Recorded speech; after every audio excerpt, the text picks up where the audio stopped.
All right, so in today's video, we are going to be discussing parallel lines. So this is the video or the paper that you should have in front of you. Okay, so the first thing you want to do for your warm-up is you want to graph both of these lines. And so let's go ahead, we'll start with this first one. Remember, when we are graphing lines, the first thing we want to start with is our y-intercept, which is this number at the end that's all by itself. So we're going to put a point on our y-axis at 1, and then we look at our slope. Our slope is positive 1 over 2, so we're going to go up 1 and over 2 from this point. So up 1, over 2, put a point. Do it again. Up 1, over 2. And you're just going to keep going that way until you run out of graph. And then we're going to go backwards.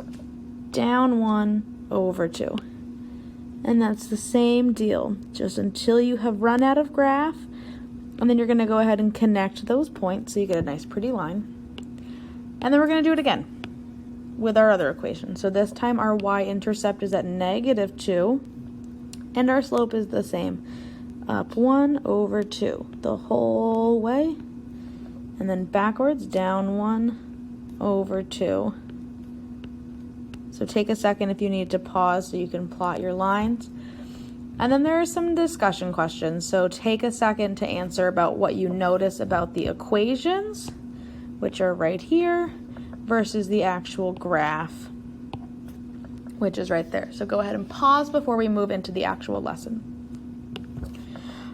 All right, so we're going to be talking about parallel lines. And so hopefully, if you remember the important thing about parallel, what it means for parallel, it means that there are lines that will go forever and ever and ever with no touching. They will never ever touch, no matter how long they go. So let's look at example 1. We want to find the equation of the line that passes through the ordered pair 2, -1 and is parallel to this equation they gave us. So we have a lot of information. Let's write it down. Our slope for parallel lines, this is going to be important. You want to write this somewhere on your paper. It is going to be the same slope. Okay, they have to be the exact same. So if we look at our slope right here is +3, our slope down here better be +3. And remember that your slope is always going to be a fraction. So if we just have a whole number, we just have 3, there's really an invisible little 1 on the bottom. Okay. Next information, we have our x and y that come from the ordered pair they gave us. Remember, x comes first. So x equals 2 and y equals -1. So let's go ahead and plot that point. 2, -1 is right there. And then our slope is a +3 over 1. So we're going to go up 3 and then right 1. So up 3, right 1, put a point, and then keep going just like we did before, and then reverse. All right, connect them. Ooh, those are a little shaky, but close enough. And then go ahead and graph the original line you were given. So you need both of them to make sure that this is truly parallel. If you go to graph them and they touch, then that means something went wrong. All right, there we go. And look at that, they are parallel. So what we are missing down here, remember B stands for our y-intercept. So go ahead and look at our graph. I'll highlight it. The y-intercept right here is at -7. So we need to put all of this together for our equation. We don't touch y. Y equals m. Our slope is 3 over 1, which is just 3. Don't do anything with x, plus -7. And that's our equation. So that's how we could find if two lines are parallel by using a graph. We're now going to move on to some algebraic ways. All right. So to solve for b, there's two formulas that we can use. Go ahead and zoom in real quick. And remember, this is what we were given before. So our slope, we already knew, 3/1. Our x and our y have not changed. But now what we're going to do is a little different. We're going to plug into our equation. So we have our slope, our x, and our y. And we're going to solve for b. So for y, we're going to plug in -1 equals our slope, which is 3. X, we plug in 2 plus b. Remember, when you are plugging in values, if you have multiple numbers next to each other, you have to use parentheses. So -1, nothing happens there. 3 times 2 is 6.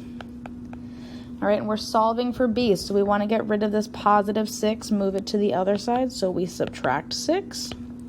6 minus 6 is 0, so that goes away. -1 minus 6 is -7.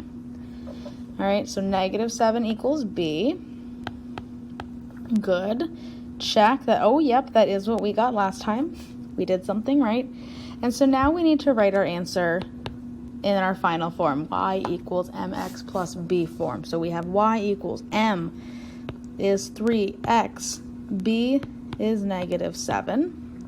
All right, good. That's the exact same way that we just did that last one. All right, and we're going to check one more time. All right, same information, but this formula is a little different. This is what I personally prefer. Be careful when you are filling this out because this time y comes first. So we plug in our slope for m. Our y1 is going to go here. Be very careful. That minus sign is a part of the formula, so you have to have it. All right, we have y minus. y1 is -1 equals our slope, parentheses, x minus, x1 is 2. Okay, this double negative is going to become a positive. So we have y plus 1. Remember, when you have a number out front, you are going to distribute. So you're going to multiply 3x minus 6.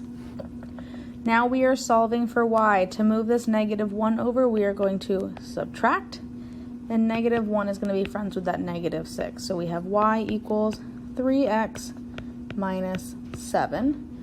Which is the same answer that we have gotten all of the other ways. So you can use any way that you prefer. You can use the point slope formula. You can solve for b using the slope intercept formula, or you can solve it graphically. My preference is point slope. This is what I believe is the easiest. But all right, from here, you should be able to go ahead and complete some of your Go formative questions.